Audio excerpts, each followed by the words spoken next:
قبلہ حکیم الامت مفسر قرآن مفتی احمد یار خان نعیمی رحمہ اللہ نے اہل سنت کی ذلت و رسوائی اور بربادی میں جن چیزوں کو بیان فرمایا ہے، آپ فرماتے اہل سنت بحر قوالی و عرس،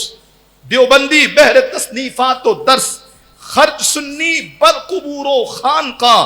خرچ نجدی بر علوم و درسگاہ۔ ہم نے خانقاہوں پہ خرچ کیا، ہم نے مزارات پہ خرچ کیا، ہم نے قوالیوں پہ خرچ کیا، ہم نے اعراس پہ خرچ کیا، اب ہم ایام ولادت پہ خرچ کریں گے۔ لیکن نہ ہمیں ادارے بنانے کی فکر ہے، نہ ہمیں علماء بنانے کی فکر ہے، نہ ہمیں اپنے مدارس مضبوط کرنے کی فکر ہے، نہ اپنے مسجد کے امام کو مضبوط کرنے کی فکر ہے، نہ ہم نے اہل سنت کا کوئی کام کرنا ہے۔ تو حضرات من ہاتھ جوڑ کے یہ درد دل آپ کے سامنے رکھ رہا ہوں۔ میں جانتا ہوں کئی دنوں سے سوچ رہے تھے ہم مل بیٹھ کر کے کہ اس بات کو کیسے رکھا جائے، اس بات کا اندیشہ تھا کوئی کلپ کاٹ کر کچھ اور رنگ دے دے گا، کہے گا دیکھو یہ اہل سنت میں رہنے والے اہل سنت کے خلاف ہیں۔ نہیں نہیں نہیں نہیں، میں کہتا ہوں جو کلپ کاٹے وہ پیر صاحب کو یہ کلپ بھی دکھائے اور پوچھے پیر صاحب آپ فرمائیے، آپ کا مرید ہے یہ کہتا ہے کہ پیر صاحب کا یوم ولادت منانے سے زیادہ اچھا ہے کہ پیر صاحب کے فکر کو پروان چڑھایا جائے۔ اس طرح سے یوم ولادت کو پروان چڑھا کے ہم اغیار کو موقع دے رہے ہیں، ان کو باتیں کرنے کا موقع دے رہے ہیں،